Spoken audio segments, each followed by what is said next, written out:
रानीपेट जिला कांग्रेस कमेटी की ओर से 22 जनवरी 2024 को शाम 4 बजे असम की भाजपा सरकार और उस बस पर हमला करने वाली फांसीवादी भाजपा की निंदा करने के लिए जिला अध्यक्ष पंचाचारम के नेतृत्व में एक प्रदर्शन किया गया, जिसमें अध्यक्ष राहुल गांधी यात्रा में थे और अरकॉट बस स्टेशन के कामराज मूर्ति के पास हमला किया गया।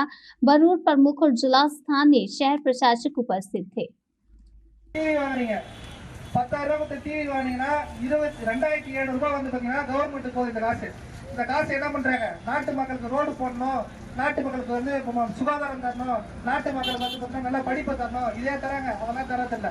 அவங்க பண்றதெல்லாம் கார்பரேட்டுகளுக்கு லோடு கொடுக்கணும், பல லட்சம் கோடி கொடுக்கணும், அது எல்லாத்தையும் தள்ளுபடி பண்ணிடணும். இதெல்லாம் யாருடைய காசு? எல்லாம் நம்மளுடைய உழைப்பு. 25 லட்சம் கோடி. ஆனா மோடி வந்து தெரிஞ்சோ தெரியாம போய் சொன்னாரு, நான் ஆட்சிக்கு வந்தா 15 லட்சம் கோடி வந்து எல்லாம் கணக்கு தராங்க. ஆனா இப்ப சொல்றேன் கேளுங்க, இவரை இந்த 9 வருஷம் தள்ளுபடி பண்ணார்ல, பெரிய பெரிய வந்து அம்பானி அதானி இவங்களுக்கு, இது வந்து 25 லட்சம் கோடி. இதை வந்து இந்த நாட்டில் 140 ஒரு ஆளுக்கு பிரிச்சு கொடுத்தா கூட 17,000 ரூபாய் கொடுக்கலாம் ஒரு ஆளுக்கும். அதே வந்து பாத்தீங்கன்னா ஒரு குடும்பத்துக்கு கொடுத்தீங்கன்னா வந்து கிட்டத்தட்ட 1 லட்ச ரூபாய்க்கு மேல 1.5 லட்ச ரூபாய்க்கு வந்து கொடுக்கலாம். இவ்வளவு படத்தையும் வந்து பாத்தீங்கன்னா கார்பரேட்டுக்கு கொடுத்த யாரு கொடுத்தாரு? கிட்டத்தட்ட வெறும் வந்து பாத்தீங்கன்னா 100 குடும்பங்களுக்கு மட்டுமே தான் வந்து இவ்வளவு காசு வந்து போயிருக்கு. இதெல்லாம் ஏன் வந்து சொல்லிட்டு மக்கள் நீங்க வந்து புரிஞ்சுக்கிறோம். இந்த காங்கிரஸ் கவர்மெண்ட் என்ன பண்ணுச்சு? எல்லா மக்களையும் படிக்க வச்சது, எல்லா மக்களுக்கும் வேலை கொடுத்தது, எல்லாரையும் வந்து பார்த்தீங்கன்னா பொருளாதாரத்திலையும் அவங்களோட வாழ்க்கை தேவை கொடுத்தது. அதெல்லாம் நம்ம பண்ணுச்சு.